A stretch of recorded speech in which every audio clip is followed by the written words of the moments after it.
Terletak di Desa Bedegung, Kecamatan Tanjung Agung, Muara Enim, masyarakat mengenal objek wisata ini dengan nama air terjun Bedegung.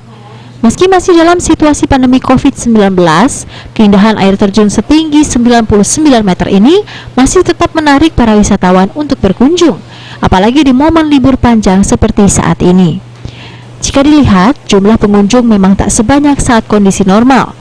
Hal ini diakibatkan sudah banyak lokasi wisata yang ada di Provinsi Sumatera Selatan, sehingga membuat wisatawan tersebar ke berbagai tujuan.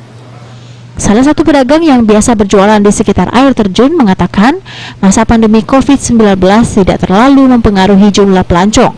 Justru banyak yang memanfaatkan kondisi pembelajaran daring siswa di sekolah.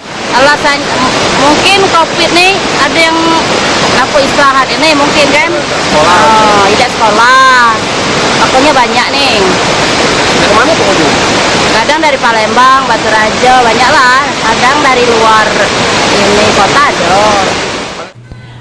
Bagi pemirsa di rumah yang memiliki rencana ke objek wisata air terjun Bedegung, bisa langsung datang ke Desa Bedegung dengan waktu tempuh 1 jam dari Muara Enim. Untuk melihat keeksotisan air terjun tertinggi kedua di Indonesia ini, pemirsa harus berjalan menaiki anak tangga dan melewati jembatan. Nah, salah satu spot untuk bersuah foto terbaik adalah di jembatan. Untuk masuk ke kawasan wisata air terjun Bedegung, pemirsa cukup membayar tiket masuk Rp10.000.